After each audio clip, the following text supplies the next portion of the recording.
Do you ever feel like manifestation is just another thing on your to-do list that you don't have time for? Like your spiritual practice is something that you have to do? Honestly, you're not alone because I felt that way too. Something that's really changed my relationship with manifestation is blending it into my lifestyle so that no matter what I'm doing, I'm also manifesting. I call this manifestation as a lifestyle, and it's single handedly made the entire manifestation journey more enjoyable for me. And I've seen my desires show up with a lot more ease. Manifesting as a lifestyle has made manifestation go from feeling like a task to something I just naturally do because it's who I am. If you'd like to learn more about this, I've created a step by step guide for you. I'll link it in my show notes so you can check it out. Hey everyone, this episode is especially for all of my planners out there. This is me too, but if you're the type of person who loves organizing, loves planning, loves knowing every single detail, loves agendas and planners, loves just knowing when things are going to happen and exactly what way, this episode is for you because I didn't realize it until recently, but being that perfectionist, being that planner is actually blocking us from so much more potential. So I'm so excited to share what I've personally learned about this with you, and I hope this is helpful. Hi everyone, my name is Pyle Averill, and I want to welcome you to the Affirmation Addict podcast. Affirmations have changed my life, and now it is my mission to help you use them to change yours by using affirmations every day to manifest things your way. My goal is to make affirmations attainable and accessible to every single person, including you, because you have the ability to take control and create your reality. So come with me on my journey and let's see what we can manifest together. Hey everybody, so if you are a planner, you are allowed to raise your hand. It is totally okay because that was me too. I grew up, ever since I can remember, in like 5th grade even, I loved planners. Like I loved writing down every single hour of my day. I loved writing down every single minute of my day. I loved color coding. I loved just being organized and almost in control.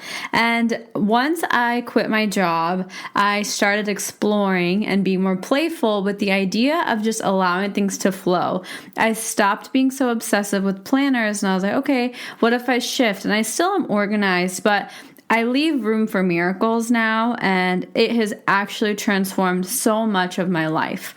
What I realized is planning and having all these expectations and knowing exactly when things are going to happen and how they're going to happen, it limits us so much. It's awesome because we are self-fulfilling prophecies, right?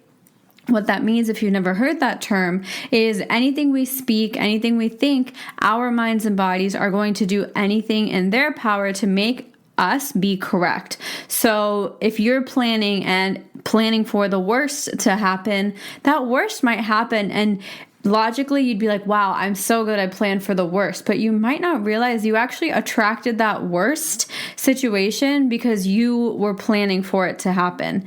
I know that's a little mind-boggling, but basically anything you're planning for is most likely going to happen. But when we plan, we don't plan with our biggest dreams in mind. We try and plan with this lens of practicality and logic because we think we know everything. We think that we know everything that's going to happen. We know exactly how it's going to happen. And the second we don't have a plan, a lot of us start to doubt. And that's where the kind of difficulty of trusting the process, trusting the universe comes in, because we don't know everything. There's so much like unexplored possibilities. And to explain it further, we are living out like one possibility of life this as we speak, correct? But in the quantum field, there's infinite possibilities. And to give you an example, I know that's a little confusing. To give you an example, for example, today I am recording a podcast, right? But in the quantum field, my way of recording a podcast has a million, billion, limitless number of possibilities and how it can go. I could just pass out. My computer could crash. I could change my mind. I could not be inspired. My phone could ring in the middle of the podcast. Something could break, something great could happen. I could get a beautiful phone call. Tom could come home early, whatever it is. There's so many things that could happen. Those are infinite possibilities. And there's infinite possibilities of quote unquote good, and there's infinite possibilities of quote unquote bad. So coming back to this perfectionism and planning mentality that a lot of us have, when we do that, we're actually limiting ourselves. We're not leaving room for those possibilities that we can't even imagine, that are beyond our wildest dreams. And so I want to kind of share with you how I've personally shifted, and a couple things that you might find helpful for you to maybe let go of the full grasp of planning, to take it down one notch. I'm not saying just sit there and let your day flow. I mean, if you can get to that level, that's amazing, but that's not necessary so you can leave room for miracles. And so just moving forward with the understanding that being a perfectionist is actually blocking yourself from your highest self is something to move forward with. And so a couple of my favorite things to do, actionable items, is most of us, if we're perfectionists and we're planners, we know that timeline and we stick to that timeline, right? When manifestation is coming in the picture, or even like our plan for life. And so to give you perspective, for me, I had a plan when I was graduating college. This was going to be my plan. I was going to graduate. I had my dream job at KPMG, which is like a management consulting firm. So I was going to work there for 2 years, and then I would switch over to a startup, learn how the startup works, learn how to run a business, and then do that for 2 years. And then I would quit my job and start my own Indo-Western, so fusing Indian and American clothing business. That was my plan. That is so opposite of exactly what happened. And it took me a little bit to be comfortable with that. And so what I'm trying to say is it's good to have those plans, but be flexible. Like if a different opportunity comes, or your body and your mind is telling you, hey, this plan actually isn't working for me, don't shut that down unconsciously just because you know you have a different plan, if that makes sense. Because sticking to a plan is fine, but when you created that plan, you were such a different person than when that plan is actually being executed. So realize that if your plan is changing, that is okay, because you are always changing. What might have been ideal for you 2 years ago may not be ideal for you now, and that's all right. You just have to acknowledge it rather than kind of be uncomfortable with that feeling. And to give you an idea, what actually happened for me is I graduated college. I worked for KPMG for about 3 months, and I was miserable, as most of you know. I hated my dream job that I manifested. And after 1 year, I decided to quit my job because I got the idea for creating an affirmation app.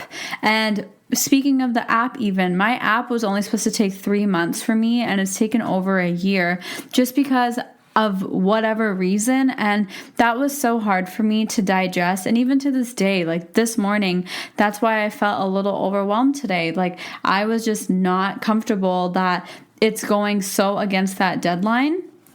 It really bothered me. And so it's okay if things don't go according to plan. And my favorite affirmation to help me with it is everything is going according to the best plan for me. Everything is following and flowing exactly the way I need it to. And that is what really helps me when things aren't going according to my, so to speak, plan that I thought was perfect. And most of the times my plans work out great for me, but honestly, the most important decisions and the most important things in my life have been so not planned that it's really taught me it's okay if your plan is different, and it's okay to make space for miracles to happen. Now, I know this is going to raise the question, okay, well, when we're manifesting, we need to know exactly what we want. Knowing what you want is different than knowing exactly all the steps you need to take to get what you want. There's a very fine line. If my end result is I wanted a soulmate who treats me just like Tom does, which he is my soulmate. So if my end result was basically I wanted a soulmate, I wasn't fiddling or stressing about how I'm going to find him. I just knew I'm getting my soulmate, I'm going to meet him, and that's it. I wasn't like, okay, I need to go on these Bumble and Tinder apps, and I need to go on like like ask my parents to help me set some guys up with me. I wasn't focused on that. I just knew that my soulmate existed, and just knowing that my soulmate and I will soon be together brought me so much excitement. I didn't care about how it was going to happen because I just had the full unwavering confidence that it was going to happen. So when you're being a perfectionist, what I personally have felt is that I'm a perfectionist, or I was a perfectionist, because I didn't trust that it would happen unless I had full control over it. And I'm going to repeat that again and listen to this carefully.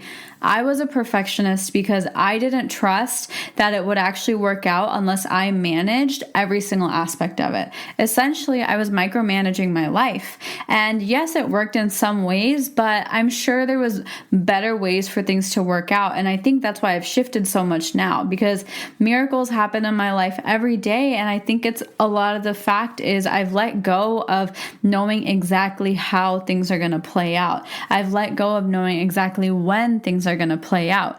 Instead, what I do now is I focus on the confidence that it's gonna happen and just channeling that excitement now, because there's no sense of time in the quantum field. There's no sense of when and how. It's only just the result in the quantum field. So if you can just get so excited about the result that you've thought the result, you've created it in your mind, meaning it's no matter what by law going to show up in your physical world in some way or the other, then that's all that should channel your excitement. You don't need to worry about the how. And I know it's like a broken record. Everybody says let go of the how, but to put it in a perspective of like the planner perfectionist mentality, when you plan too much out, you're not leaving room for the magic to happen. For example, if I'm trying to manifest $1 million, it seems a little crazy. It seems impossible. I have no idea it's going to happen. And naturally, I would just get stuck and be like, okay, well, I'm only going to manifest $10,000, and you will just settle. But you don't have to settle. You just have to have confidence in your desires. Your desires are never placed into your mind just because. Your desires all have a very reason for being placed into your heart, and you don't need to dim down your desires. You don't have to shun away your dreams because they seem like they're too big to accomplish. That's not true. It's more so you're not realizing that your desires are actually capable of manifesting if you just allow it. Sometimes we just automatically assume that it's not going to happen, and we just create a different plan. We don't even give that unexpectedness a chance. So that's one of my favorite things to do, is just to start feeling the excitement with the knowledge that it's already going to happen. Just because I don't know how doesn't mean it's not true. And I want you to think about an experience in your life where you didn't plan for it, but it turned out to be amazing. For me, it was meeting Tom. I didn't plan to meet him. I didn't plan to fly to Seattle spontaneously and meet him because our best friends are the same. That wasn't in my plan. I planned to go to Seattle because I was bored my senior year of college and I had nothing to do that weekend. That's why I went. I didn't go because I knew I was going to meet my soulmate. I literally went with no expectations. I went just because I was going in flow. And that trip even, I wasn't planning on going. I just went to Seattle the weekend before, and something told me, was like, you know what, you should go. So I just went. If I didn't go 1 week right after I just went, I wouldn't have met Tom, and I'm sure we might not have been together in the same way. So just listen to your body, listen to what feels good to you. If something isn't in your plan, but it sounds so appealing, try it out. It might just be an opportunity for a miracle. Your plans don't have to be always correct, because that's really just trying to feed our egos, and it's just our minds and bodies trying to prove us right. What if you could expect the best? What if you planned for the best to happen? That's another way to think about it. If you are a planner, plan for the best, most amazing case scenario rather than planning for the worst case scenario. Try that out. There's always another way to look at things, and that's really what I'm trying to convey to you, because it's possible.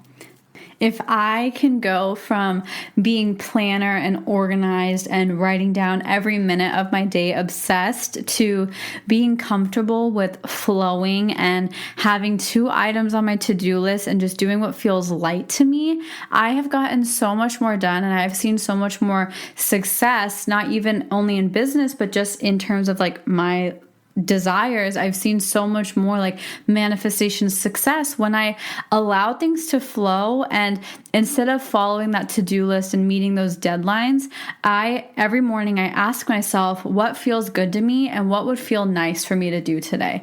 I have like a running list of items I need to do, but I have let go of the pressure to put myself through the pressure of doing those all at the same time and finishing all of those today. Like, there's no sense of time. There's no rush in time. Of course, there might be like a business rush or a work rush, but honestly, that's not even that big of a deal. We put so much more pressure on that than feeling good. And if you can prioritize feeling good over checking off those items on your to-do list, I think you will be so much better off. So I really recommend just trying it out. Even if it's just one notch down, even you still have a to-do list, but it's okay if you don't get all of those items done, rather than freaking out, getting overwhelmed, or pulling an all-nighter that probably won't feel good the next day. Instead, just, you know what? I'm going to pick 3 out of the 5 items or 3 out of the 10 items, and I'm going to get those done. And if I can get those done, I feel accomplished. That's a really good way to start slow and move your way over into asking yourself in the morning, what do I want to do today? What feels good to me today? Because it's really easy to have those morning routines and afternoon routines and evening routines, and then just get so stuck up in those plans that you're not even leaving room to live in the moment. You're not even leaving room for unexpected beauty. You're not even leaving room for just things to go so beautifully, even though you had no idea it was coming. Like, you're letting like the amazingness and awe out of life just slip away from your hands when we try and plan too much. And this is not like an insult towards anybody. This was me. The reason I know so much about this is because this was me. And in some cases, this is still me. I do still get overwhelmed when things don't go according to my plan, or I get a little frustrated. And I make peace with that. I am letting myself feel those feelings. And I'm not scolding myself for being upset. I'm like, you know what? I'm working through this. I am a work in progress, and that's okay. Like, we're always going to be works in progress. You're not going to be perfect. You're not going to be happy one day. Your option is to be happy now or never, you know? Like, you only have the present moment. And so let that present moment actually exist, rather than planning every second of your day, leaving no room for presence, because that's not true presence. And I know I went kind of on a little tangent there, but I felt like that was relevant. And so I hope if you are a planner, you can try out or see things from a little bit of a different perspective and try shifting the way you plan your life. Maybe plan for the results, but don't plan exactly step by step how you're going to get to each one of them. Leave room. Maybe if you have like a plan or an action plan, literally write down unexpected miracle. That, like, you can plan for an unexpected miracle if you really want to. If that brings you more peace, try that out. But what I'm trying to say is try something different. It might be a little uncomfortable at first, but just try it out and see how it feels for you. Experiment and be playful. As always, you're going to always hear me say be playful. And so I hope if you are a planner, this was super helpful, because I have been able to transform from a mega obsessed planner to a not so much planner, and someone who's comfortable with not knowing every detail of everything and being able to let things flow the way they need to and being okay with it, because that's where I've seen the most miracles. And that's all I wish for you, is to see those same miracles, if not even better. So let me know if this was helpful for you. Let me know if you learned something from this episode. It would mean the world to me if you left a review on the iTunes app or however you're listening to this episode. It means so much and helps me spread this word. So thank you in advance for leaving that review. Thank you for giving me your feedback, and I hope you have a beautiful rest of your day. Thank you for your time. Thank you for your energy, and have a great, great time ahead, and happy not planning. Bye. That's all I have for you guys, and I just want to say thank you again for spending some time with me. I really hope you enjoyed this episode, and if you did, head over to my social media. I'm on Instagram, Facebook, and Twitter, or go to my website if you want to subscribe to my email list, which is affirmation-addict.com. I cannot wait to hear from you guys, and I will talk to you guys super soon. Have a good one, you guys. Bye.